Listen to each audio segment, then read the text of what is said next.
వి gold trusted gold buyers మీరు తాకట్టు పెట్టిన బంగారాన్ని విడిపించి ఈ రోజు ఉన్న మార్కెట్ ధరకు కొనబడను.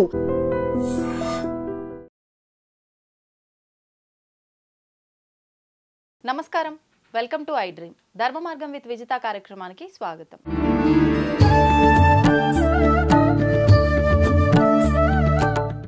సాధారణంగా మనం కర్మ గురించి మాట్లాడుకోవాల్సి వస్తే ఎన్నెన్నో విషయాలు మాట్లాడుకోవచ్చు. అసలు ఈ కర్మ గురించే కర్మ సిద్ధాంతం అనే ఒక పెద్ద సబ్జెక్టే ఉంది. ఈ కర్మ సిద్ధాంతం గురించి మాట్లాడాలంటే అసలు అంతా ఇంత కాదు, ఎంత మాట్లాడినా దాంట్లో ఇంకా లోతు అనేది ఉంటూనే ఉంటుంది. అయితే సాధారణంగా మనందరము కూడా మానవ జన్మ తీసుకోవడానికి కూడా కర్మ అనేదే కారణము. నిజంగా మన ఫ్యామిలీ ఏదైతే ఇది నాది అనుకుంటున్నామో ఆ కుటుంబం ఏర్పడటానికి కూడా కర్మే కారణము. మనం చేస్తున్న ప్రతి పని కూడా కర్మే అని చెప్పి భావిస్తూ ఉంటాము. ఇలా కర్మ గురించి ఒకటేమిటి రకరకాలుగా వింటూనే ఉంటాము. అసలు ఏంటి కర్మ? కర్మ గురించి మన వేదాల్లో ఉపనిషత్తుల్లో ఏమైనా ఉందా? ఈ కర్మని తొలగించుకోవచ్చా? అసలు మొత్తానికే తప్పించుకోవచ్చా? ఈ కర్మ అనేది లేకుండా శూన్యం చేసుకోవచ్చా? ఇలాంటి మరిన్ని విషయాలు ఇప్పుడు మాట్లాడబోతున్నాము శ్రీ సంతోష్ బుద్ధ గారితో. వారు కర్మ యోగి అని చెప్పొచ్చు. ఈ కర్మ సిద్ధాంతం గురించి సాధారణంగా ఎవరైనా కూడా ముందు నుంచే స్పిరిచువల్గా ఉండి ఇలా మనకు బోధించే స్థానంలో ఉంటారు. కానీ ఆయన మాత్రం ఆయన రియల్ లైఫ్లో జరిగిన ఒక సంఘటన ఆధారంగా అసలు ఏంటి, ఎందుకు ఇలా జరిగింది, ఇలా జరగడానికి ముందే ఇది జరుగుతుంది అని చెప్పినా నేను ఎందుకు జాగ్రత్త పడలేకపోయాను అనే ఒక ఆలోచన ద్వారా మొదలైన ఈ స్పిరిచువల్ ప్రయాణము అసలు ఆయనని చాలా మార్చేసింది. ఆ మార్చిన విధానం కూడా ఇది నాతోటే ఆగిపోకూడదు, దీని గురించి నేను తెలుసుకొని నలుగురికి జ్ఞానాన్ని అందిస్తే ఇది నలుగురికి ఉపయోగపడుతుంది, దాని నుంచి వాళ్ళు కొంతలో కొంత ఇబ్బందుల నుంచి బయటపడతారు అనే ఆలోచనతో ఆయన ఈ ప్రయాణం మొదలుపెట్టారు. ఇప్పుడు వారితో మాట్లాడి మనం ఈ కర్మ సిద్ధాంతం గురించి మాట్లాడుకుందాం వివరంగా. నమస్కారం సంతోష్ గారు. నమస్తే. ఎలా ఉన్నారు? థ్యాంక్ యూ, సూపర్, బ్రహ్మాండంగా ఉన్నాను. ఓకే, నా గురించి తెలుసుకొని ఈ చక్కటి అవకాశం ఇచ్చినందుకు మీకు, మీ స్టూడియో సిబ్బందికి పేరు పేరున కృతజ్ఞతలు. థ్యాంక్ యూ అండి, థ్యాంక్ యూ. నిజంగా అంటే ఎంతోమంది గురువులు అంటే వేదం చదువుకున్న వాళ్ళే కానివ్వండి, జ్ఞానంతో వచ్చి చెప్పే వాళ్ళే కానివ్వండి, కొంతకాలం అంటే ఇలా దీక్షలుగా తీసుకొని మాట్లాడే వాళ్ళు కానివ్వండి, రకరకాలుగా మాట్లాడే వాళ్ళని చూస్తూ ఉంటాం. కానీ మీరు అంటే మీ జీవితంలో జరిగిన ఒక సంఘటన ఆధారంగా బేస్ చేసుకొని మీరు ఈ ప్రయాణం మొదలు పెట్టారని విన్నాం. నిజంగా చాలా సంతోషం. అంటే అందరిలో ఇలాంటి ఒక మార్పు అనేది మొదలవ్వదు. ప్రతి కుటుంబంలోనూ ఎన్నెన్నో జరుగుతుంటాయి. ఇలా మారాలని అది నిజంగా భగవంతుడి ఆజ్ఞ ఉంటేనే జరుగుతుందేమో. అంటే ఇక్కడ బుద్ధుడు ఒక విషయం చెప్తున్నాడు మేడం. భోగి వాదనలో ఉంటాడు, యోగి విచారణలో ఉంటాడు, విచారణలో. సో ఎప్పుడైతే మన లోపల ఒక ప్రశ్న ఉత్పన్నమవుతుందో ఎంక్వైరీ స్టార్ట్ అవుతుంది. సో బయట భౌతిక ప్రపంచంలో ఉన్న వ్యక్తులందరూ వాదనలో అంటే నేను చేసిందే కరెక్టు, ఇదే తప్పు, ఇదే రైటు అనే ఒక హక్కు చూపించే మనస్తత్వంలో ఉంటారు. సో అంటే భౌతికానికి ఆధ్యాత్మికానికి తేడా ఇది. వాస్తవం మీరు అన్నది. నిజంగా ప్రతి ఒక్కరు వాళ్ళు చేసిందే కరెక్టు అనే ధోరణిలోనే వెళ్తారు, వాదిస్తారు కూడా మూర్ఖంగా. అవునవును.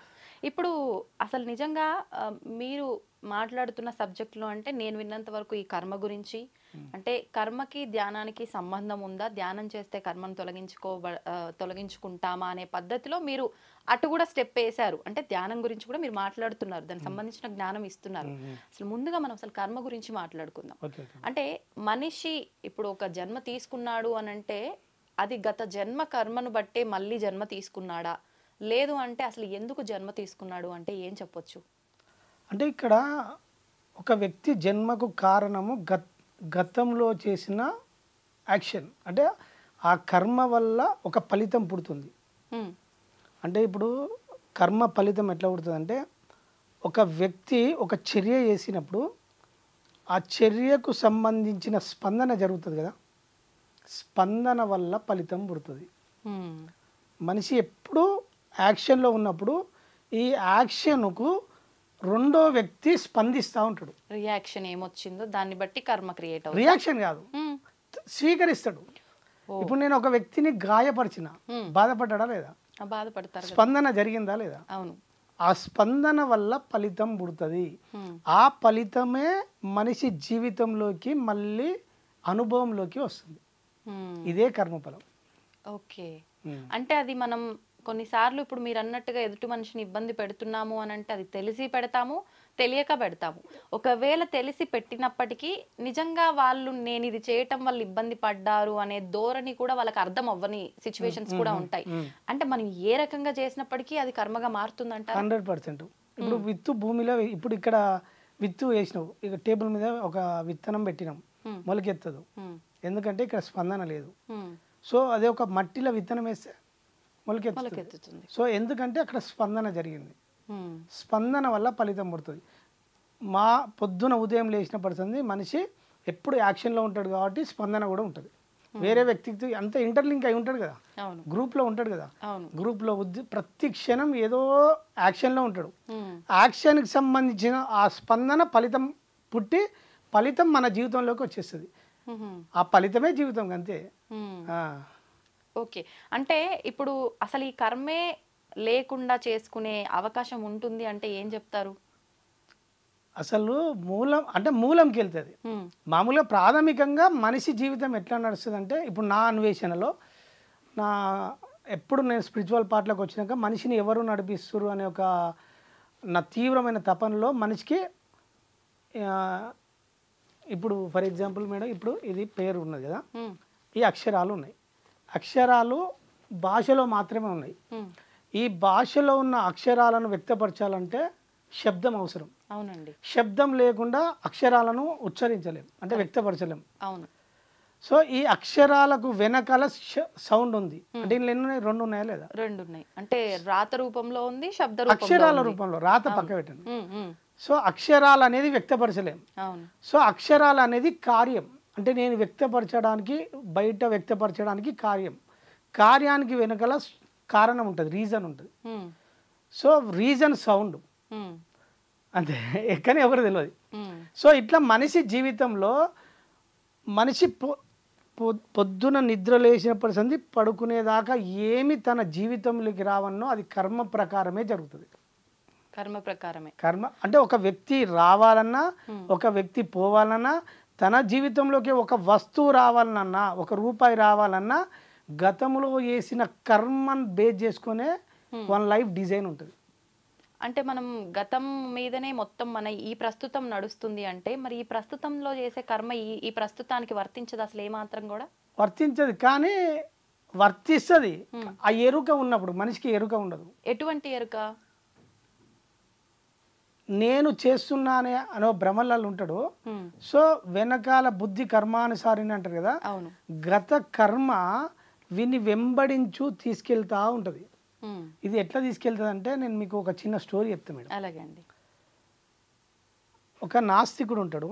ఆ నాస్తికుడు ఒక గురువు ఒక దగ్గర సత్సంగం చేస్తుంటే, ఏ గురువు వేస్ట్, ఈ కర్మ లేదు ఏం లేదని కొట్టిపడేస్తాడు. నాస్తికుడు అంటే ఏం తెలియని నమ్మని వ్యక్తి. అవును. నాస్తి అంటే నమ్మడు, భగవంతుని నమ్మని వారు, దేని నమ్మడిగా.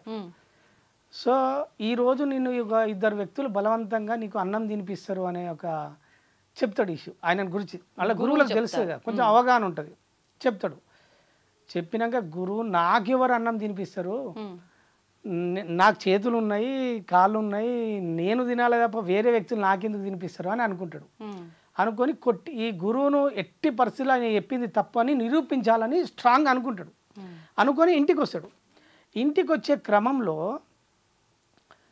ఇంటికాడ వచ్చినాక భార్య ఏం చేస్తుందంటే తన సతీమణి అన్ని కొత్తగా ఆ రోజు వెరైటీ ఆహార పదార్థాలు అన్నీ రెడీ చేస్తుంది. రోజులాగా కాకుండా కొంచెం వెరైటీగా చేస్తుంది.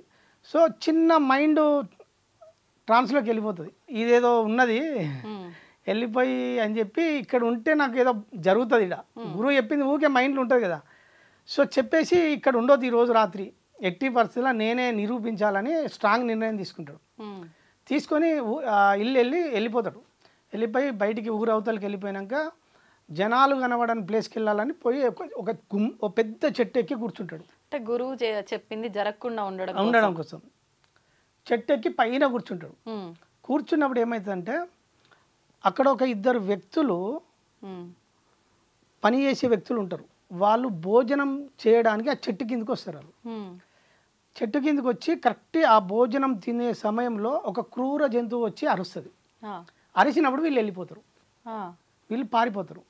పారిపోయే క్రమంలో ఆహార పదార్థాలు అక్కడే ఉంటాయి.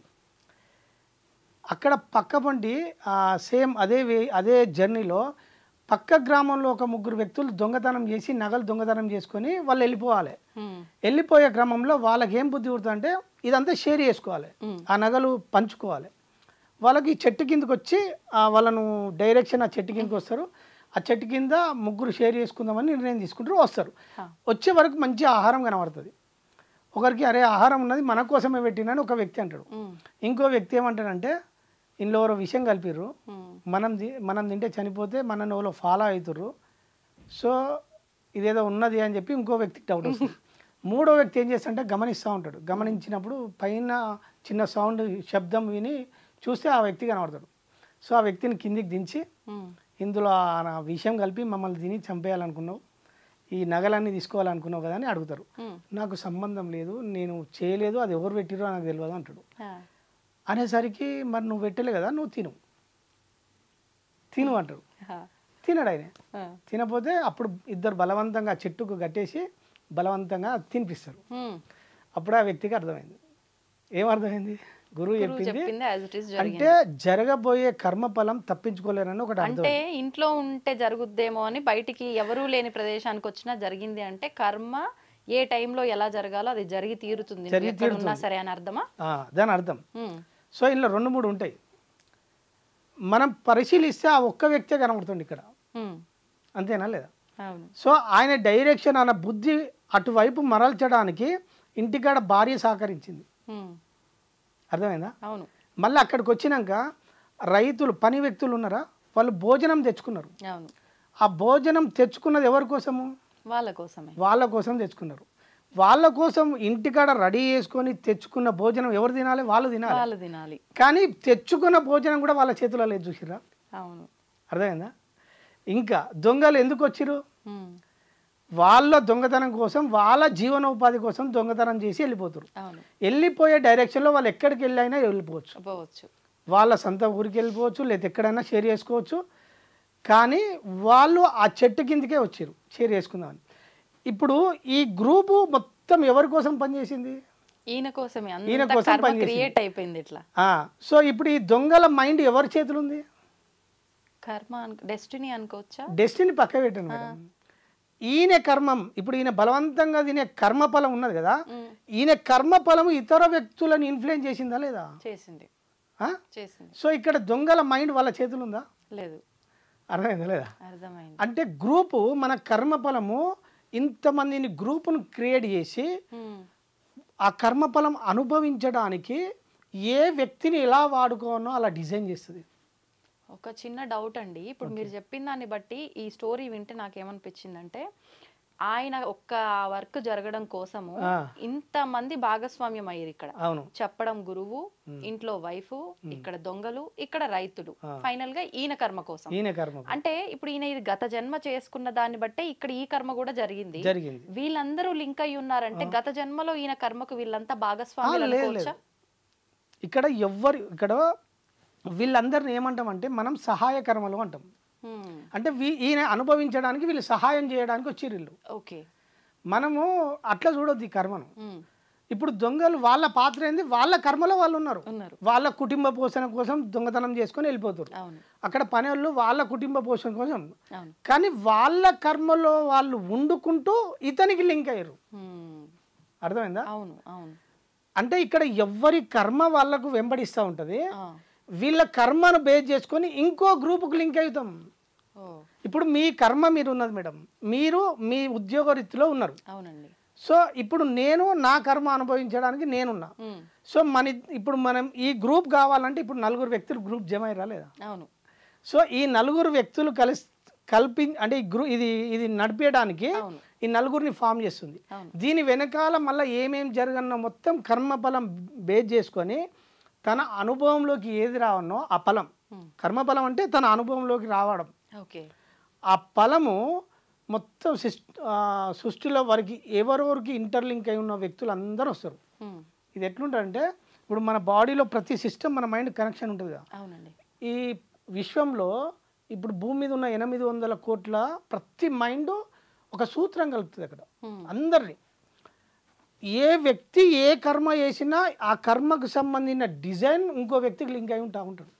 ప్రతి ఒక్కరికి అందరు వాడు అమెరికాలో ఉండని, ఆస్ట్రేలియా ఉండని, ఇంగ్లాండ్ అమెరికాలో ఉండని, కానీ ఎలా మనకు వాళ్ళకి అసలు సంబంధమే లేదు. సంబంధం లేదు. కర్మ ఫలం వాళ్ళని ఇన్ఫ్లుయెన్స్ చేసి వాళ్ళని మన జీవితంలోకి తీసుకొస్తుంది.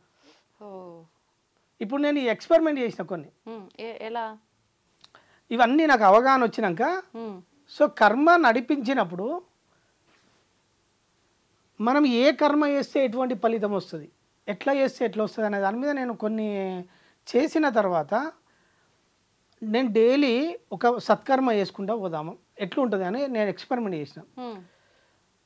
నేను రోజుకు మా ఇంట్లో నాకు కర్మ మీద అవగాహన వచ్చినాక డైలీ ఇప్పుడు మా ఇంట్లో మా కుటుంబ పోషణకు అన్నం ఎట్లా ఆహారం ఎట్లా వండుకుంటామో నేను మూగ జంతువులకు కూడా రోజు ఇంకో అన్నం వండేటోని, వేరే సపరేట్ వండేటోని వండి అట్లా ఒక 1 year చేసిన వేరే జంతువులు అంటే స్ట్రీట్ డాగ్స్. అంటే ఇది మీరు జస్ట్ ట్రయల్ ఇది చేస్తే ఏమవుతుంది, ఎట్లా రిజల్ట్ ఎట్లా వస్తుందని ఎక్స్పెరిమెంట్ చేసిన.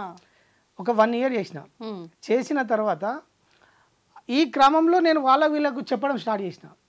నేను ఇది ఇట్లుంటుంది, ఇది ఇట్లా చేశాను చెప్పడం స్టార్ట్ చేసినప్పుడు ఏమైందంటే వాట్సాప్ గ్రూపులు ఉంటాయి కదా. సో ఇప్పుడు మీరు ఒక అడిగిరు అనుకో, నేను రికార్డ్ చేసిన అంటే వేరే వాళ్ళకి షేర్ చేద్దామని. ఆ రికార్డ్ చేసింది నేను వాట్సాప్ గ్రూపులలో షేర్ చేసిన.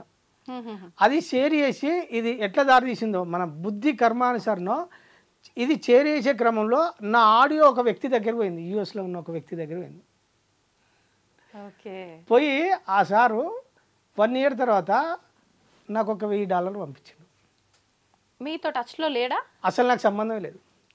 జస్ట్ నా నెంబర్ అంటే అది విని నా గురించి ఇది ఎవరు పంపించారు ఎంక్వైరీ చేసి నా నెంబర్ కనుక్కొని నాకు మెసేజ్ పెడితే నాతోటి మాట కూడా మాట్లాడలే, జస్ట్ డీటెయిల్స్ పంపించమంటే పంపించిన. ఏదైనా నేను 5,000 10,000 ఇస్తాను అనుకున్నా, $1,000 పంపించింది. ఓకే, క్లారిటీ వచ్చేసింది. ఇట్లా ఎక్స్పెరిమెంట్ ఇంకా ఏం చేసిన అంటే ఏదైనా టెంపుల్ కాడికి వెళ్తాం కదా, టెంపుల్ కాడికి వెళ్ళినప్పుడు ఏం జరుగుతుంది అంటే మనకు ఎవరైనా భిక్ష అడుగుతారు కదా మేడం, ఒక భిక్ష వాళ్ళు ఉంటారు కదా, వాళ్ళు ఏమంటారు మేడం, వాళ్ళు ఏమని అడుగుతారు ఏమని అడుగుతారు? అమ్మ కొంతమంది ఫుడ్ రూపంలో అడుగుతారు, లేదంటే అమ్మ 5 రూపాయలు 10 రూపాయలు డబ్బు రూపంలో అడుగుతారు. లేదు, ధర్మం చేయండి అంటారు. ఇప్పుడు ఎవరు అడుగుతున్నారండి అట్లా? అంటే మాక్సిమం ఏమని మూలం ధర్మం చేయాలి. నేను విన్నా మేడం, లేదు ఇప్పుడు విన్నా నేను. విన్న తర్వాత నాకు క్లారిటీ వచ్చింది. ఆ వ్యక్తి నా దగ్గరికి వచ్చి ధర్మం చేయండి అన్నాడు. ఆయన భక్షి అడుగుతలేడు, నాకు డబ్బులు ఇవ్వమంటలేడు, ధర్మం చేయండి అన్నాడు. ధర్మం చేయండి అంటే దాని మీనింగ్ ఏంది? ఒక వ్యక్తి మన ముందుకు వచ్చి ధర్మం చేయండి అంటే మన బాధ్యతను గుర్తు చేస్తుండు, ఆయన భిక్షాటన చేస్తలేడు. అర్థమైందా? అంటే దాని వెనకాల ఇంత అర్థాన్ని మనం అర్థం చేసుకోవాలి. మీ ముందుకు వచ్చి ధర్మం చేయండి అంటుండు, చెప్తుండు ఆయన మీ బాధ్యతను చెప్తుండు. ధర్మో రక్షతి రక్షిత అంటాం కదా, అంటే ధర్మాన్ని రక్షిస్తే ధర్మం మనల్ని రక్షిస్తుంది. ఆ టెంపుల్స్ కాడికి వెళ్ళినప్పుడు మనకు కొంతమంది కనబడతారు భిక్షాటన చేసేవాళ్ళు. వాళ్ళు వచ్చి మనల్ని అడుగుతారు. ఏమడుగుతారు మేడం? అంతే, మీరు ఇందాక చెప్పినట్టు ధర్మం చేయమని అడుగుతారు. ధర్మం చేయమని అడుగుతారు. ఆ ధర్మం చేయమనే క్రమంలో ఆ వ్యక్తి నన్ను అడిగినప్పుడు నాకు ఆయన అడుక్కున్నట్టు కనవల్లే, నా బాధ్యతను గుర్తు చేసినట్టు కనబడదు నాకు. నా బాధ్యతను అంటే ధర్మో రక్షిత అంటే ధర్మాన్ని కాపాడితే ధర్మం నిన్ను రక్షిస్తుందని మనకు తెలుసు సత్యం. సో నన్ను ధర్మం చేయమంటే నేను ధర్మం అంటే ఏం చేయాలి, ఏంది ధర్మం అంటే అనేది నేను ఎంక్వైరీ చేసిన. దాని అర్థం ఏంటంటే ఆయన వ్యక్తి నా ముందుకు ప్రత్యక్షమైనప్పుడు నేను చేయవలసిన పనిని గుర్తు చేస్తున్నాయి. ఆయనే ఆ వ్యక్తి నా ముందుకు వచ్చిండు, నేను చేయాల్సిన పనిని గుర్తించినప్పుడు అప్పుడు ధర్మం అంటే రూల్స్ ఏంది, మనం ఎలా నడవాల్సిన రీతిలో నడవాలి. సో ఆ క్షణం నేను ఏం చేయాలి అంటే ఆ వ్యక్తికి కావాల్సినవి సమకూర్చాలి. నేను నా ముందుకు వచ్చిన వ్యక్తికి తనకు ఎప్పుడు ఒక భోజనం కావాలి, ఒక పూట నేను భోజనంకు కావాల్సిన సదుపాయం చేయాలి, ధన రూపంలో లేదా భోజనం అన్న సమకూర్చినప్పుడు నేచర్ ఆ వ్యక్తిని నా దగ్గర తీసుకొచ్చింది కదా, అక్కడ స్పందన జరిగింది కదా, ఫలితం పుట్టినప్పుడు ఫలితం ఏం పుట్టింది? పుణ్యం నా అకౌంట్లో జమ అయింది. ఈ పుణ్యం రూపంలో నాకు భవిష్యత్తులో ఇంకా వేరే అవకాశాలు ఏర్పడతాయి. ఇది. సో ఇప్పుడు ఆ వ్యక్తికి నేను ఏమనుకుంటున్నా అంటే దానం చేసిన అనుకుంటున్నా. నేను వ్యక్తికి దానం చేయలే, నా భవిష్యత్తు కోసం నా కర్మఫలాన్ని క్రియేట్ చేసుకున్నా. నా కర్మఫలాన్ని క్రియేట్ చేసుకోవడానికి ఆ వ్యక్తి నాకు సహకరించడానికి నా ముందుకు వచ్చిండు. నేను దానం చేస్తున్నా అనుకుంటున్నా. దీన్ని మీరు కొంచెం లోతుల్లోకి అర్థం చేసుకుంటే, ఒక రైతు ఉంటాడు. రైతు పంట పండిస్తాడు. పంట పండించే క్రమంలో భూమికి ఉపయోగించుకుంటాడుగా, భూమిలో విత్తనాలు వేస్తాడు, పంట పండుతుంది. భూమి రైతుకు ఉపయోగపడుతుందా, రైతు భూమికి ఉపయోగపడుతుందా? అది ఎట్లా చెప్పగలం అండి? ఇప్పుడు భూమి అందరికి ఉపయోగపడుతుంది, అంతే కదా? అవును. సో ఇక్కడ భిక్షగాడు మనకు ఉపయోగపడుతుండు. మన అకౌంట్లో పుణ్యం వేయడానికి, మన భవిష్యత్తు కోసం సృష్టిని నిర్మించుకోవడానికి ఈ వ్యక్తి మనకు ఉపయోగపడుతుంది. మనం అతనికి ఏదో సహాయం చేయాలి, అతను మనం మన కర్మని తొలగించుకోవడం కోసమో తొలగించుకోవడం కాదు, మన భవిష్యత్తును సృష్టించుకోవడానికి కోసం అనుకోవచ్చు. తొలగించుకోవడం వేరు. మళ్ళీ ఓకే, మన భవిష్యత్తును సృష్టించుకోవడం కోసము మనము భవిష్యత్తులో హ్యాపీగా ఉండన్నా బ్యాడ్గా ఉండన్నా దానికోసం ఇప్పుడు డిజైన్ చేసుకుంటున్నాం, సృష్టించుకుంటున్నాం. ఈ సృష్టికి ఆ వ్యక్తి భూమిలాగా మనకు ఉపయోగపడడానికి నేచర్ అందించిన వ్యక్తి మనకు. సో తీసుకునే వ్యక్తి ఉండడం వల్లనే మనకు భవిష్యత్తు ఉన్నది అనే రహస్యం నాకు అర్థమైంది. సూపర్ అండి, వాస్తవం. తీసుకునే వ్యక్తి లేకపోతే నాకు భవిష్యత్తు లేదు అనే సత్యం అర్థమైంది. సో ఈ పరిణామ క్రమంలో నేను అసలు ఏంది ఇదంతా అని డీకోడ్ చేసినప్పుడు సృష్టి మొత్తం అంటే ఈ భూమండలంలో ఉపయోగము అనే పదం మీద నడుస్తుంది భూమి. చూసుకోండి, ఉపయోగము అంటే ఏ రకంగా? ఎవ్రీథింగ్, సృష్టిలో ప్రతిదీ ఉపయోగం. ఇప్పుడు చేను మనకు ఉపయోగపడుతుంది, అవును. ఎవ్రీథింగ్ మనకు ఉపయోగపడని వస్తువు ఏదన్నా ఉన్నదా? లేదు. సృష్టిలో ప్రతిదీ మనకే ఉపయోగపడుతుంది, ఏదో ఒక సందర్భంలో ఉపయోగపడుతుంది, వ్యక్తులు కానీ ఎవ్రీథింగ్ అంతే అండి. సో ఈ ఉపయోగంలో ఈ చక్రంలో మనకు అందరూ ఉపయోగపడడానికే ఉన్నారు. మనము వేరే వాళ్ళకు ఉపయోగపడుతున్నాం. మనము వేరే వాళ్ళకు ఉపయోగపడడం వల్ల వాళ్ళు మనకు ఉపయోగపడతారు. పరస్పరం జరుగుతుంది ఇక్కడ. అవును. ఈ జరగడం వల్ల మన జీవన విధానం ఉన్నది. మనిషికి వచ్చేసరికి ఇది ప్రకృతిలో నేచర్లో ఎట్లుంటుందంటే, చక్రంలో ఒకటి మనిషి దగ్గరికి వచ్చేసరికి ఏమో చెట్టు సహజంగా ఎదుగుతుంది. మనిషి దగ్గరికి వచ్చేసరికి రెండు ఉంటాయి, స్వ ఉపయోగము, పరోపకారం. అంటే మన కోసం చేసే కర్మలు ఉంటాయి, మళ్ళీ ఇతరులకు చేసే కర్మలు ఉంటాయి. ఈ కర్మలను బేస్ చేసుకొని మన జీవన విధానం ఏర్పడతా ఉంటుంది. సో మనము ఇందులో ఎట్లా ఏర్పడుతుందంటే, మనం ఇతర వ్యక్తులకు సహాయం చేస్తుంది చూసినావా, సహాయం చేసిన దానివల్ల మనకు పుణ్యం జమ అవుతూ ఉంటుంది. బ్యాంకులో బ్యాలెన్స్ అయినట్టు పుణ్యం జమ అవుతూ ఉంటుంది. సో ఇప్పుడు నేను నా కోసం పని చేసుకున్నా, వస్తువులు కొనుక్కున్నా, నా అకౌంట్లో డబ్బులు కరిగిపోతూ ఉన్నాయి. నా కంఫర్ట్స్ ఉన్నాయి కదా, ఇల్లు, ఇంట్లో భార్య, పిల్లలు, నా కారు, ఇవన్నీ ఉంటాయి కదా. సో ఇంట్లో అనబడి ఇవన్నీ మనం మన కోసం ఏర్పరచుకునే కర్మల చేస్తాం కదా. ఈ కర్మల వల్ల ఏమవుతుంది, నా అకౌంట్ కరుగుతూ ఉన్నది, నా లైఫ్ కోసం కరుగుతూ ఉన్నది. ఇది కరిగే క్రమంలో పుణ్యం అయిపోయింది అనుకో, నాకు ఈ పరిస్థితులు మొత్తం బ్యాడ్ జోన్లోకి వెళ్ళిపోతాం. బ్యాడ్ జోన్లోకి వెళ్ళిపోయినప్పుడు ఏమైందంటే, నాకు మొత్తం నేను బ్యాడ్ జోన్లోకి వెళ్ళిపోయినప్పుడు ఈ పాజిటివ్ మొత్తం వెళ్ళిపోయి నాకు వేరే వ్యక్తులు నన్ను మోసం చేసేటోడు వస్తాడు, నన్ను నష్టపరిచేటోడు వస్తాడు, నా ఫ్రెండ్ రూపంలో వస్తాడు, వేరే చుట్టం రూపంలో వస్తాడు, ఏదో రూపంలో వస్తాడు. నా దగ్గర వచ్చి ఏదన్నా డబ్బులు తీసుకొని ఎగ్గొట్టేస్తాడు. అంటే బ్యాడ్లోకి వెళ్ళిపోతే ఇట్లా భార్యాభర్తల గొడవలు స్టార్ట్ అవుతాయి, కుటుంబ సమస్యలు ఏర్పడతాయి. ఇక్కడ కరిగిపోయింది లేదు, పుణ్యం లేదు. సో ఇట్లా స్టార్ట్ అవుతుంది. సో ఎప్పుడైతే ఈ బ్యాడ్లోకి వెళ్ళిపోయినామో పరిస్థితులు గందరగోళంగా స్టార్ట్ అవుతాయి. గీతలో చెప్తారు కదా, ఒక దుష్కర్మ అనేక దుష్కర్మలకు కారణమవుతుంది, ఒక సత్కర్మ అనేక సత్కర్మలకు కారణమవుతుంది. సో ఇప్పుడు నిరంతరం నేను ఏం చేయాలని అర్థమైంది ఏంటంటే, డైలీ నా అకౌంట్లో డబ్బులు ఉండాలంటే పుణ్యం నా అకౌంట్లో ఉండాలి.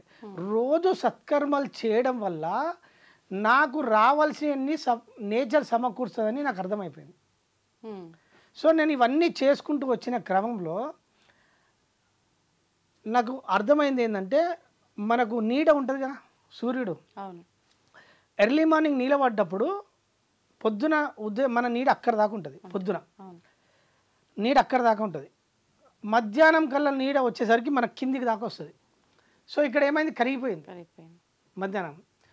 మధ్యాహ్నం నుంచి వెళ్ళి మనం నడుస్తున్నా కొద్దీ సాయంత్రం ఏమవుతుంది, నీడ పెరుక్కుంటూ వస్తుంది. సో ఇప్పుడు నా అకౌంట్లో ఉన్న పుణ్యము ఉదయం నా నీడలాగా కరుగుతూ ఉన్నది. అర్థమైందా? నేను సాయంత్రము నేను నడుచుకుంటూ నేను పుణ్యకర్మలు చేసుకుంటూ పోయినప్పుడు సాయంత్రం నీడలాగా నాకు వెంబడిస్తూ ఉన్నది. పెరుగుతుంది నా అకౌంట్లో.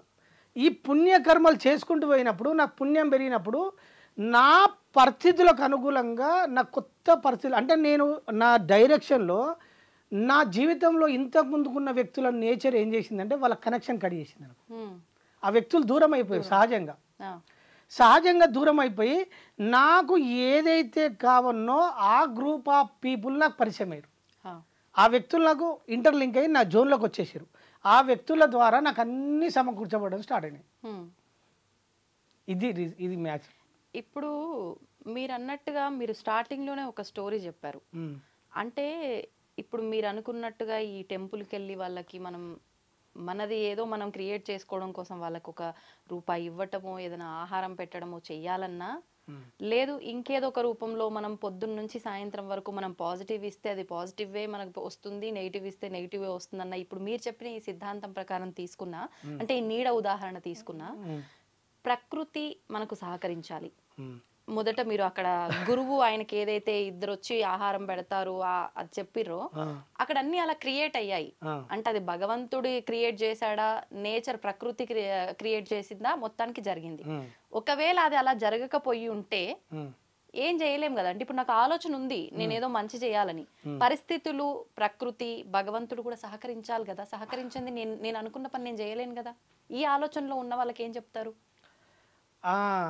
మన మైండ్ అట్లా కొట్టేస్తుంది, కానీ సిస్టమ్ తెలుసుకోవాలి. ఫస్ట్ సిస్టమ్ ఎట్లా తెలుసుకోవాలంటే ఇప్పుడు మీరు ఒక కంపెనీ పెట్టారు మేడం, మీరు ఒక కంపెనీ పెట్టారు. కంపెనీ పెట్టిన తర్వాత ఒక 100 మంది ఉద్యోగస్తులను పెట్టుకున్నారు. కంపెనీ రన్ అవ్వనా వద్దా? అవును.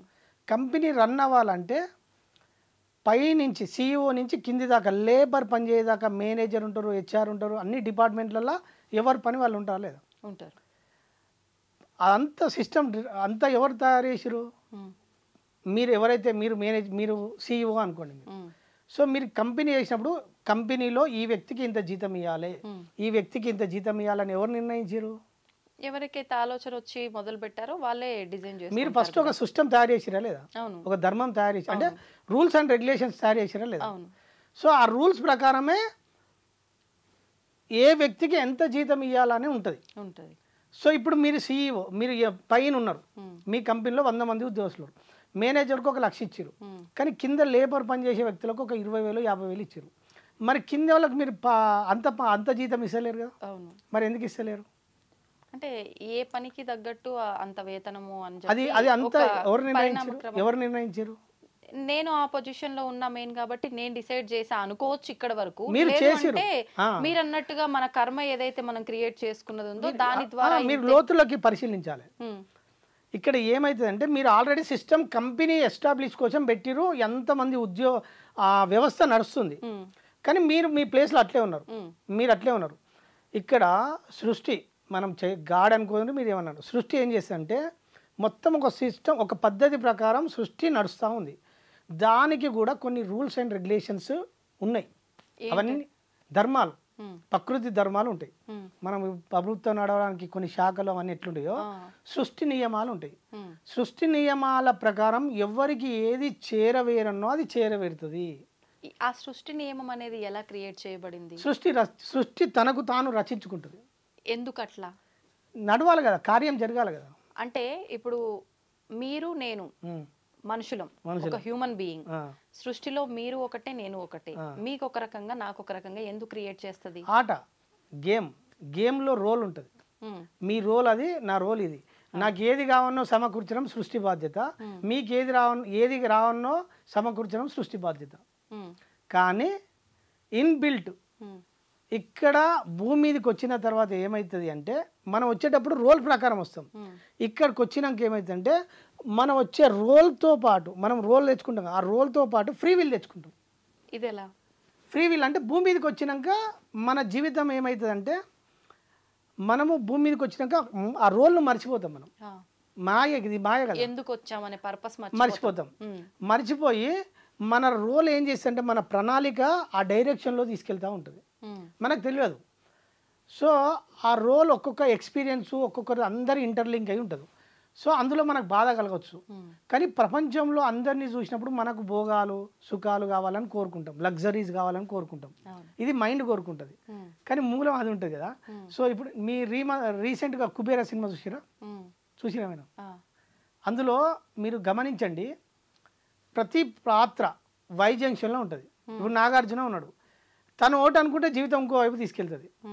అక్కడ రష్మిక ఉంటుంది, తను ప్రేమించి ఒక అమ్మాయిని పెళ్లి చేసుకోవాలని బయటికి వెళ్తుంది. వెళ్ళే క్రమంలో వేరే వ్యక్తి లింక్ అవుతాడు. సో తను వెళ్ళాలనుకున్నది ఒకటి, కానీ జీవితం ఇంకో వైపు గుంజుకపోతుంది. ఇప్పుడు ఏది కరెక్ట్ అంటారు? ఇది నీకు చెప్తా ఇది. సో అంటే వీళ్ళ డైరెక్షన్లో జీవితంలో వీళ్ళకి తెలియకుండానే ఇంకో వైపు లాక్కెళ్తుందా లేదా అంటే, ప్రతి నిమిషం మన జీవితం వై జంక్షన్లో ఉంటుంది. ఈ ఫ్రీ విల్ తెచ్చుకుంటాం కదా, ఫ్రీ విల్ను మనిషి ఉపయోగించుకోలేడు. ఎప్పుడైతే ఆధ్యాత్మిక మార్గంలోకి ఎంటర్ అయ్యి గురువుల ద్వారా జ్ఞానం పొంది సంకల్ప బలాన్ని తెచ్చుకొని ఫ్రీ విల్ అనే అంశాన్ని పట్టుకుంటే అప్పుడు ఉపయోగించుకునే కెపాసిటీ వస్తుంది మనిషికి. నార్మల్ వాళ్ళకి ఇది నార్మల్ వాళ్ళకి సాధ్యం కాదు. అప్పుడు వాళ్ళకి ఎలా ఉపయోగపడుతుంది? మీరు అన్నట్టు గురువుల ద్వారా సాధన ద్వారా చేసుకున్న చెప్తా. ఇప్పుడు ఇప్పుడు రెండు పొడేళ్ళు అంటారు, గొర్రె పొడేళ్ళు తెలుసు కదా. ఇప్పుడు మన ఫ్రీ విల్ మన జీవితం గుంజుకపోతుంది కదా. ఇప్పుడు మనము ఇప్పుడు సంకల్పం ఈ క్షణం మన చేతులు ఉంది కదా, మనం అనుకుంటాం కదా. సో ఇప్పుడు పరిస్థితులు ఏమున్నాయి, పరిస్థితులు నిన్ను లాక్కెళ్తున్నాయి, కానీ నా సంకల్పం ప్రకారం నేను పరిస్థితులను బేస్ చేసుకొని పోతలేను. ఏం చేసినా నేను కరెక్టే. ఇప్పుడు రెండు పొటేళ్ళు ఉందిగా, ఇప్పుడు నేను ఇంకో డైరెక్షన్లో వెళ్ళాలని దానికి ఎదురుగా ఢీకొన్నా నా సంకల్ప ప్రకారం. ఇప్పుడు నా జీవితం ఇటు వెళ్తుంది కదా, నేను కొత్త కర్మను క్రియేట్ చేయడానికి నేను సంకల్పం తీసుకొని వేరే మార్గంలో పోవాలని డిసైడ్ అయిపోయినా, స్ట్రాంగ్గా డిసైడ్ అయిపోయా. అది అప్పుడు నన్ను లాక్కెళ్ళదు. అంటే ఎప్పుడైతే మనం ఇది గుంజుకపోయినప్పుడు నేను స్పందించకుండా నేను స్ట్రాంగ్ ఉంటానో ఇది వీక్ అయిపోతుంది. వీక్ అయిపోయి నేను కొత్త కర్మలో డిజైన్ చేసుకున్నా కదా, కొత్త పరిస్థితులు క్రియేట్ చేసుకున్నా. ఎప్పుడు ఈ పరిస్థితులను గమనించాలి. మన చుట్టూ ఎటువంటి వ్యక్తులు ఉన్నారు, నెగటివ్ వ్యక్తులు ఉన్నారా, ఈ గ్రూప్ ఆఫ్ పీపుల్ ఎట్లున్నారు, వాళ్ళ మైండ్ సెట్ ఎట్లుంది, ఇవన్నీ గుర్తించినప్పుడు మనకు అండర్స్టాండింగ్ వస్తుంది. అంటే మీరు అన్నది వాస్తవం, కానీ ఇది అందరికీ సాధ్యపడదు కదా. ఇప్పుడు కొంతమంది ఉంటారండి, మీరు అన్నట్టుగా ఇలా చూసిన వెంటనే వీడేంటి అని కనిపెట్టే వ్యక్తులు ఉంటారు. కొంతమంది ఎంతకాలం వాళ్ళతో జర్నీ చేసినా కూడా అసలు పైకి ఎలా ఉన్నారో అదే వాస్తవం అనుకుంటారు, లోపల వీడేంటి అనేది అర్థం అవ్వదు. ఇది ఎలా ఉంటుందంటారు? అంటే స్వతహాగానే మనిషి ఒక జన్మ తీసుకున్నప్పుడు అన్ని అది బ్రహ్మ రాసిన తలరాతో, మీరు అన్నట్టు కర్మో, దీని ప్రకారమే నా ఆలోచన కానివ్వండి, నా మానసిక స్థితి కానివ్వండి ఉంది అనే ధోరణిలో నేనున్నప్పుడు వీడేంటి వీడు నాకు కరెక్టా, వాడు నాకు కరెక్ట్ కాదా అనేది ఈ నిర్ణయం నేను ఎలా తీసుకుంటా అంటారు? తీసుకోలేరు. అందుకే ఇంత బాధ. ఇది మామూలు వ్యక్తులకు సాధ్యపడదు. అందుకే ఆధ్యాత్మిక మార్గంలో గురువుల వల్ల మీరు జ్ఞానం తెలుసుకుంటేనే సాధ్యం. మామూలు వ్యక్తులకు ఆ గ్రూప్లో ఇరుక్కపోవాల్సిందే, ఏం చేయలేము మనం. ఓకే, అది సాధ్యం కాదు. అంటే ఎటువంటి జ్ఞానం తెలుసుకుంటే ఉపయోగపడుతుంది అంటారు? సత్యం అన్వేషణ జరగాలి నీ లోపల.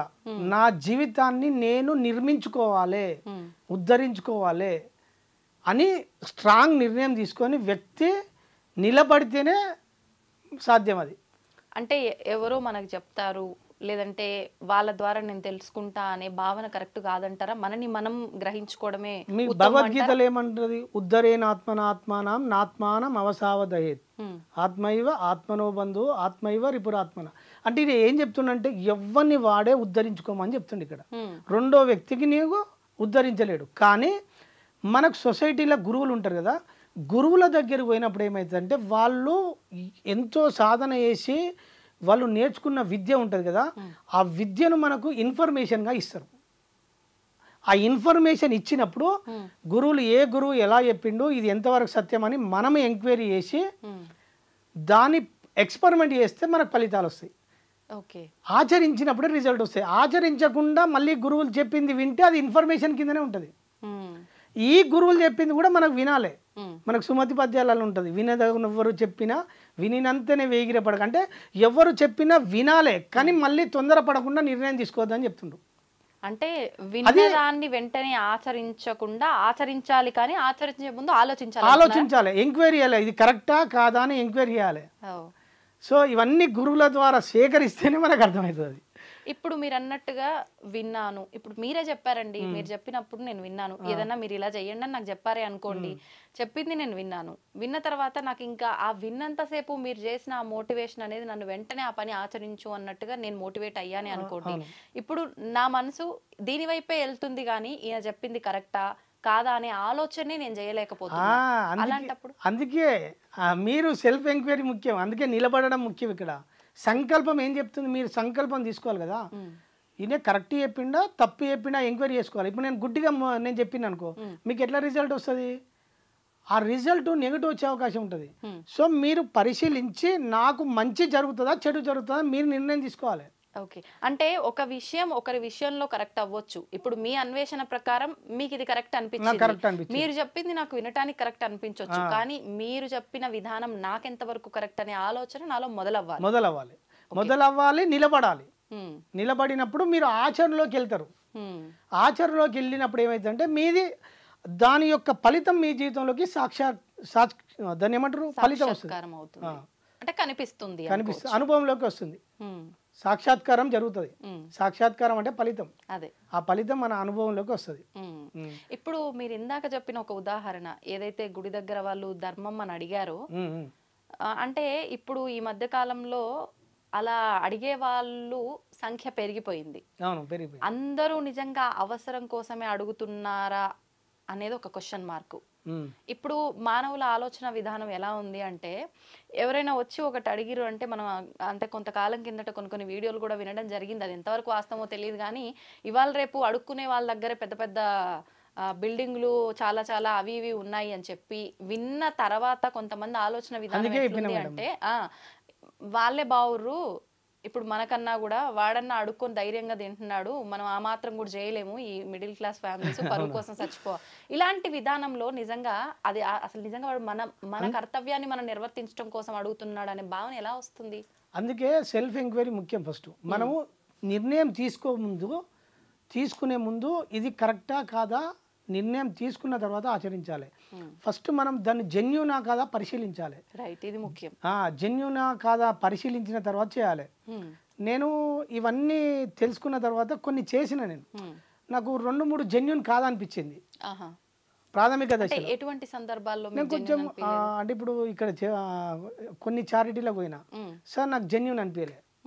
చారిటీలో పోయి మా అబ్బాయి చనిపోయింది కదా, అబ్బాయి పేరు మీద వాళ్ళకు కొన్ని ఫుడ్ వేయడం అది ఎత్తు కదా. సో నేను ఇచ్చిన అది కొంత మిస్యూజ్ అన్నట్టు నాకు అనిపించింది. అనిపించినప్పుడు నేను ఇమ్మీడియట్లీ స్కిప్ అయిపోయి నేను ఎక్కడ జెన్యూన్ ఉందో పరిశీలించిన. సో నాకు ఎక్కడ జెన్యూన్ అనిపించింది, ఎక్కడ ప్యూర్గా ఉన్నారో నేను అక్కడ పోయి స్టార్ట్ చేసిన. నిజంగా అవసరం ఎక్కడుందో అక్కడ స్టార్ట్ చేసిన. ఫర్ ఎగ్జాంపుల్ కొన్ని ఉన్నాయి స్పిరిచువల్ మన చారిటీలు కూడా జెన్యూన్ ఉన్నాయి. నేను కొన్ని చారిటీలు జెన్యూన్ ఉన్న పోయి గుర్తించి వాళ్ళు ఏ అవసరాలు ఉన్నాయి చూసి నా పరిధిలో నా శక్తి పరిధిలో నేను కొంత స్టార్ట్ చేసిన. తర్వాత నేను ఇప్పుడు టెంపుల్స్కి వెళ్ళిన. ఇప్పుడు సమ్మర్లో నాకు కోతులు బాగా కనబడ్డాయి టెంపుల్ కాడ, వాటికి ఏం లేవు కనవల్లే. సో నేను ఏం చేసిన అంటే నా జీతం రాగానే ఇంకో 2-3 కలుపుకొని ఒక 50 డజన్లు 60 డజన్లు అరటి పండ్లు తీసుకుపోయి వేసోడు స్టార్ట్ చేసిన. అంటే వాటికి ఫుడ్ అంది ఇచ్చిన. సో నాకు అక్కడ జెన్యూన్ కనబడ్డది. సో వాటికి చెట్లు కొన్ని సమ్మర్లో మామూలుగా నీడు ఉంది. సో గుర్తించిన, ఎంతో కొంచెం నేను చేసుకున్న వల్ల అది నాకు అవకాశం భావించిన. నాకు మూగ జంతువులు నేను సేవ చేస్తున్నా అనుకోలే, నా పుణ్యం కోసం నాకు అవకాశం వచ్చింది. సో నేను చేసుకుంటూ వచ్చిన తర్వాత నా జోన్ చేంజ్ అయిపోయింది. నాకు కావాల్సిన నా దగ్గర డబ్బు లేకున్నా నాకు డబ్బు సమకూర్చే వ్యక్తులు నా జీవితంలోకి వచ్చేసిరు. నేను ఇప్పుడు నెలకు 1,00,000 రూపాయల కర్మలు చేస్తాను మినిమం. అంటే ఇప్పుడు నేను చేసే డైలీ కర్మలు నేను ప్రతిరోజు సత్కర్మ చేస్తాను.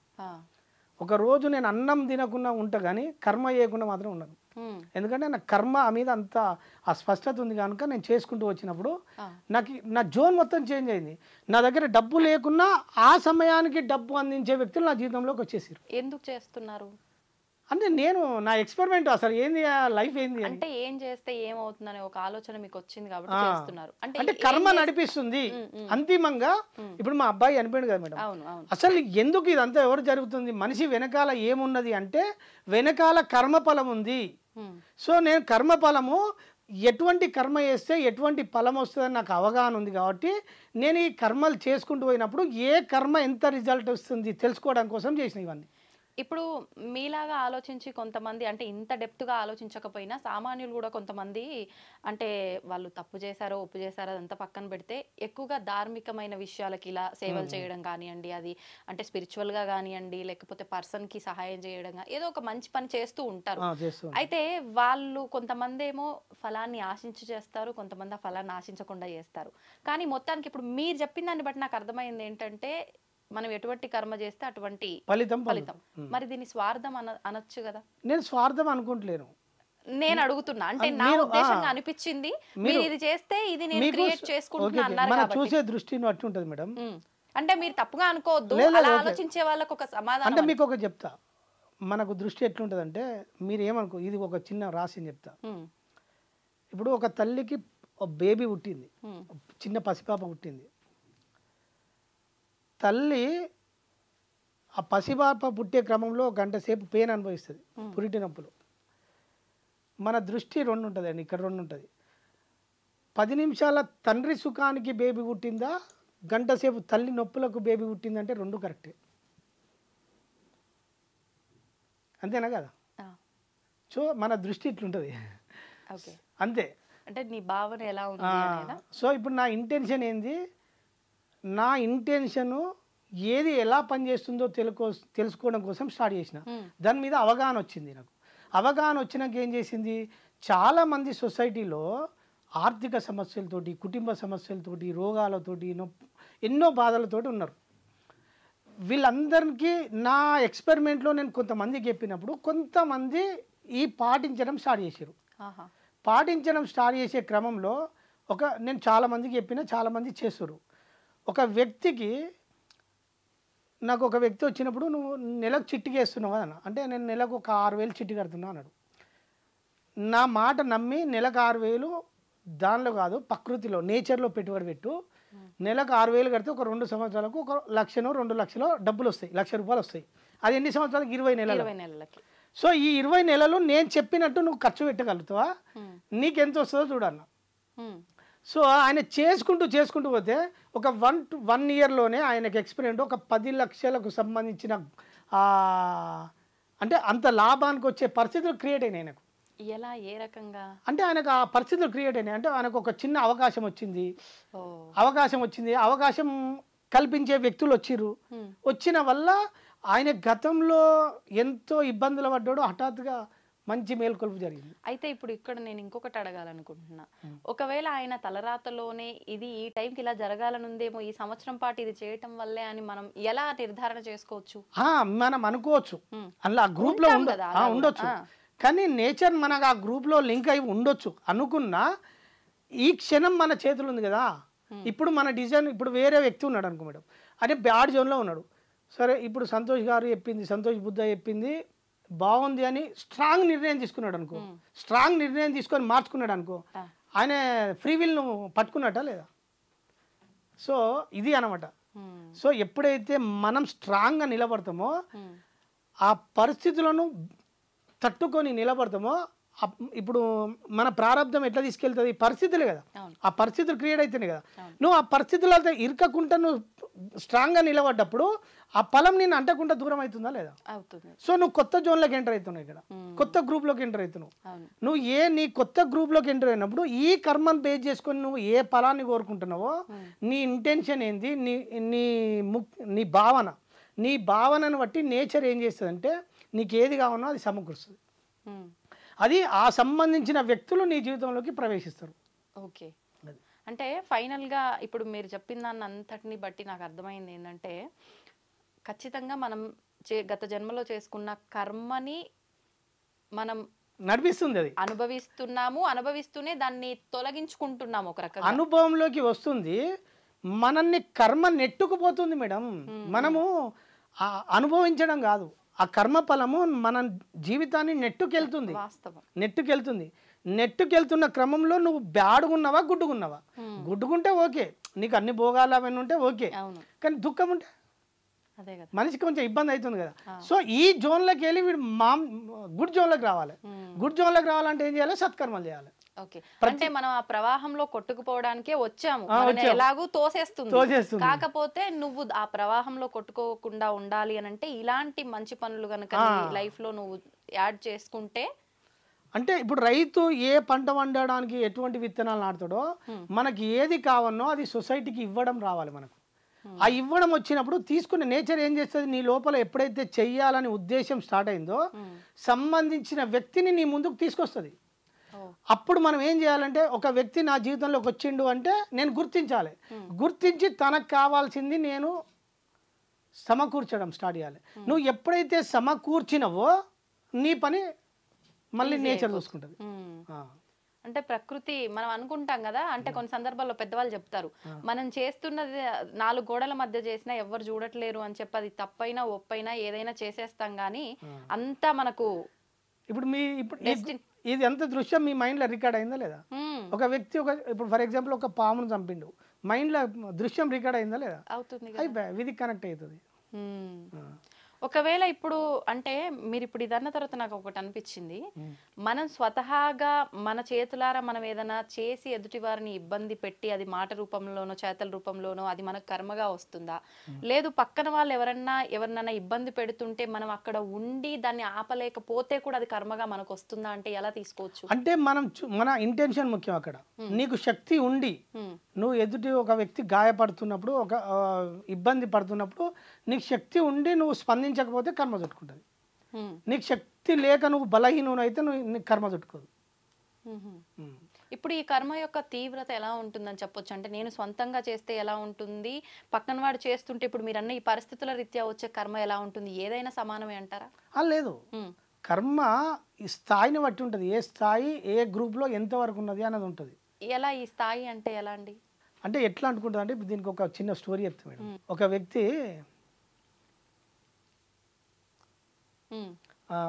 ఏం చేస్తాడంటే, ఒక ధనవంతుడు నడుచుకుంటూ వెళ్తాడు. నడుచుకుంటూ వెళ్ళినప్పుడు ఆ బాటసారి వెళ్ళినప్పుడు ఆయనకి ఏమీ కనపడదు, ఆకలి అవుతుంటుంది. ఒక చెట్టు కింద కూర్చుంటే అలసిపోయి కూర్చుంటాడు. కూర్చునే క్రమంలో అక్కడ పని చేసుకునే 2 వ్యక్తులు వస్తారు. ఆ 2 వ్యక్తులు అక్కడికి వచ్చినప్పుడు ఏమవుతుందంటే, ఆ వ్యక్తుల దగ్గర భోజనం ఉంటుంది, ఈ పర్సన్ దగ్గర ధనం ఉంటుంది కానీ భోజనం ఉండదు. వ్యక్తులు ఇతనికి వాళ్ళు తెచ్చుకునే భోజనంలో ఒక వ్యక్తి దగ్గర 5 రొట్టెలు ఉంటాయి, ఇంకో వ్యక్తి దగ్గర 3 రొట్టెలు ఉంటాయి. ఈ 5 రొట్టెలు 3 రొట్టెలు 2 వ్యక్తులు ఉంటాయి కదా, వీళ్ళు సమానంగా తినాలి. ముగ్గురు కలిసి ఎట్లా షేర్ చేసుకుంటారు? 8 రొట్టెలు ఉన్నాయి, ముగ్గురు సమానంగా షేర్ చేయాలి. ఎట్లా షేర్ చేసుకోవాలి చెప్పండి? ఏముంది, సపరేట్ చేసుకోవాలి. ఈక్వాలిటీ కావు కదా, 2 చేసుకొని మిగతా వాటిల్లో భాగాలు చేసుకోవాలి. మన లాజిక్ మైండ్ ఇట్లుంటుంది. సో మన లాజిక్ మైండ్ వేరు, వెనకాల సిస్టమ్ వేరు. ఓకే. సో ఈ ధనవంతుడు ఏం చేస్తాడంటే, ఒక్కొక్క రొట్టెను అంటే ఒక్కొక్క దాన్ని 3 పీసులు చేస్తాడు. 8 × 3 చేస్తాడు. ఓకే. ఎన్ని అయినాయి? 24 అయినాయి. ఓకే.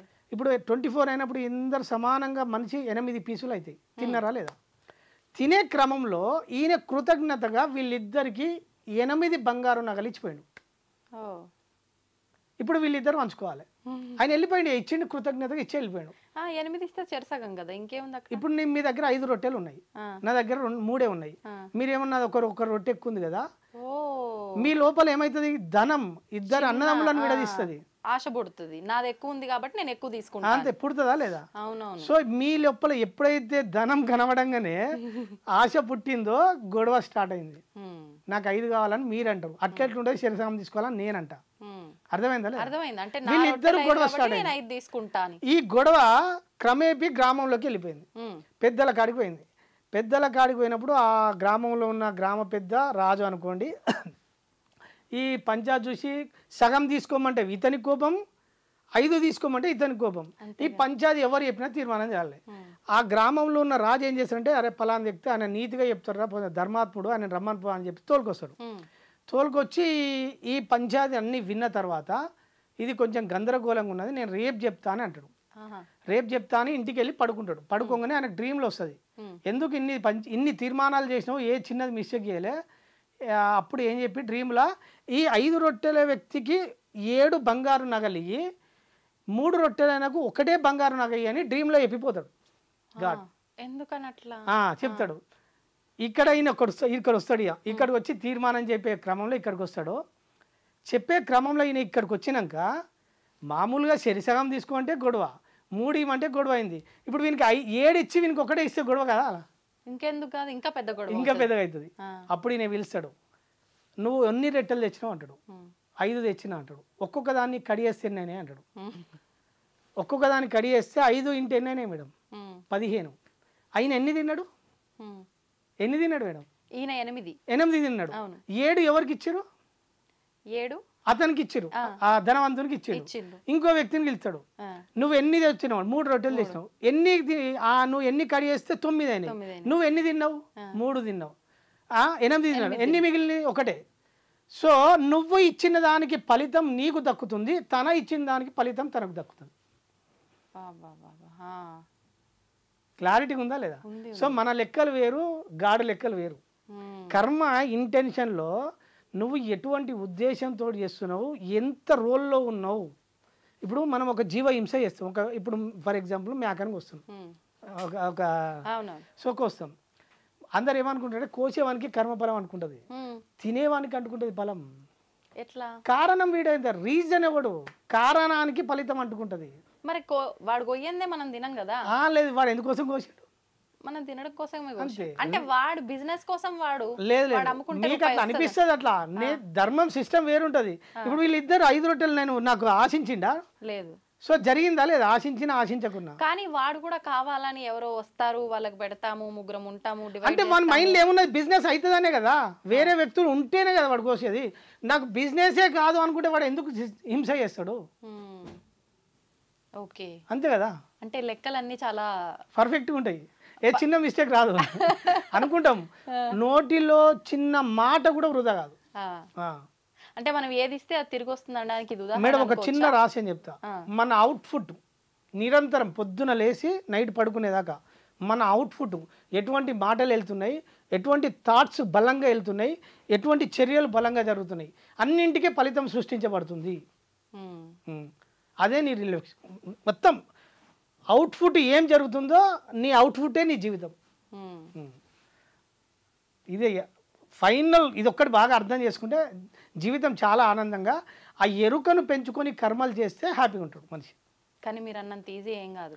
అందుకే ఎరుక పెంచుకోవాలి మేడం, సంకల్పం వాడుకోవాలి. ఇక్కడ నీకు సంకల్పం ఉంది కదా, ఫ్రీ విల్ ఉంది కదా, ఫ్రీ విల్ని పట్టుకొని స్ట్రాంగ్గా నిర్ణయం తీసుకొని నేను సత్కర్మ చేసుకుంటూ పోయినప్పుడు నాకు రావాల్సింది నేచర్ ఇస్తుందని అనుకున్నప్పుడు నేచర్ మోసం చేయదు కదా. ఒకవేళ ఒక వ్యక్తి మేడం మీకు ఒక చిన్న రహస్యం చెప్తా.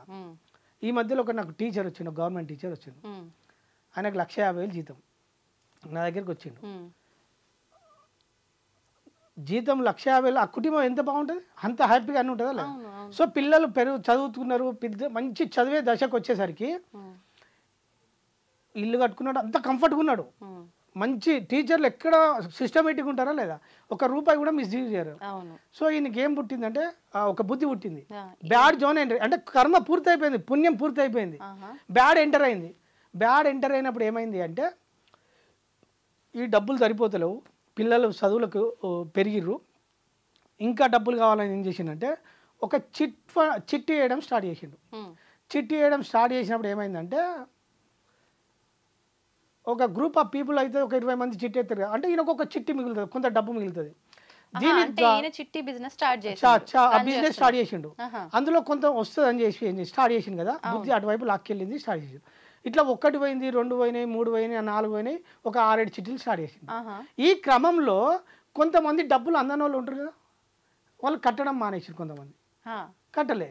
ఈయన ఏం చేసిండు, ప్రపంచంలో దృశ్యం చూస్తే ఉద్యోగి, మంచి పేరు ఉన్నది, ఇప్పుడు మీరు ఎత్తుకున్నారు, వాళ్ళు డబ్బులు ఇవ్వాలి, ఎట్లా ఇవ్వాలి, నాకు వాడు ఇస్తలేదంటే నమ్మడు కదా, అవును.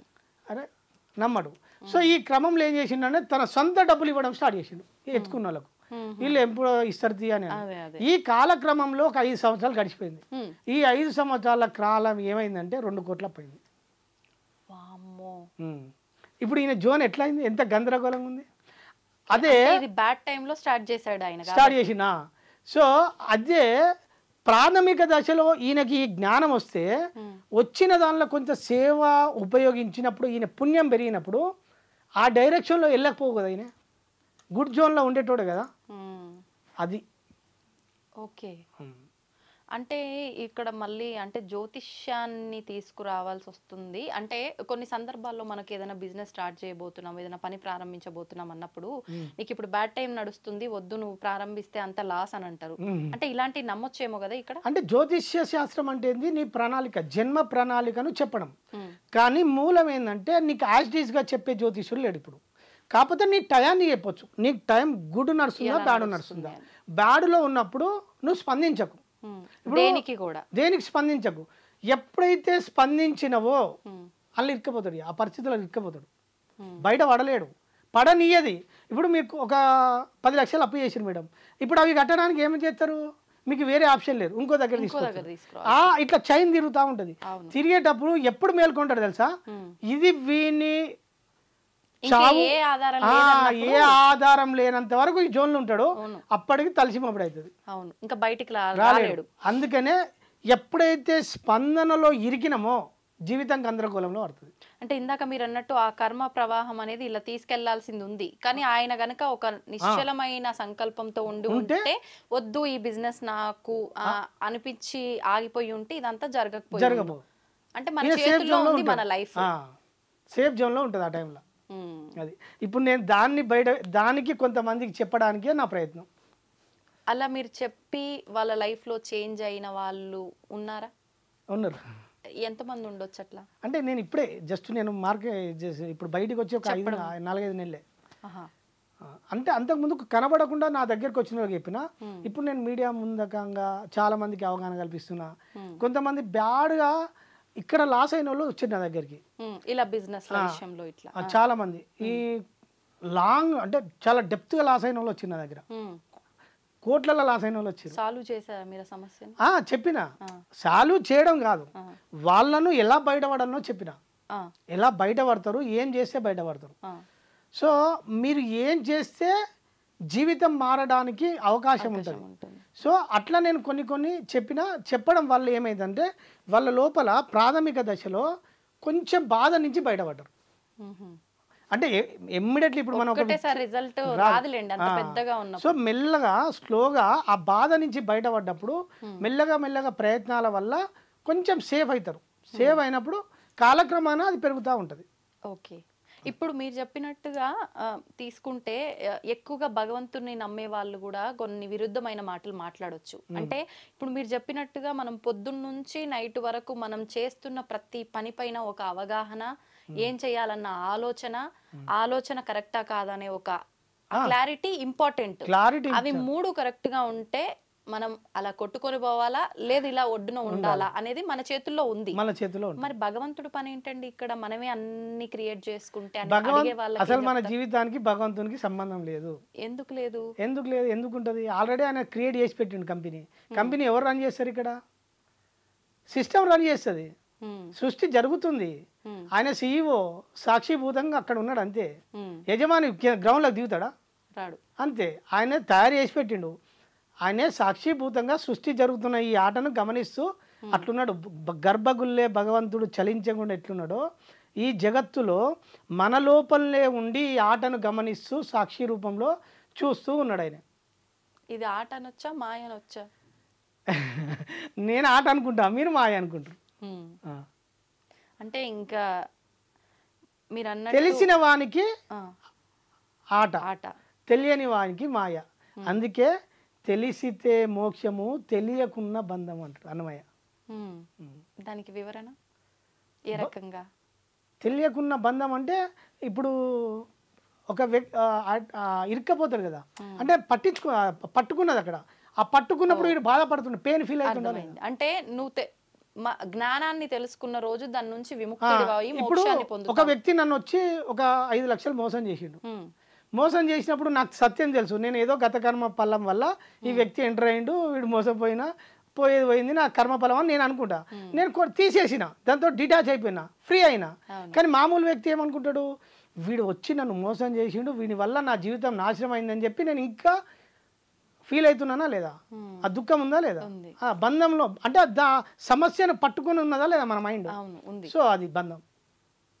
ఓకే, అంటే అవన్నీ మనకి ఏవి తగలకుండా ఉండాలి అని అంటే స్ట్రాంగ్ గా ఉండాలి. స్ట్రాంగ్ గా ఉండాలంటే ఫస్ట్ మనని మనం తెలుసుకోవాలి.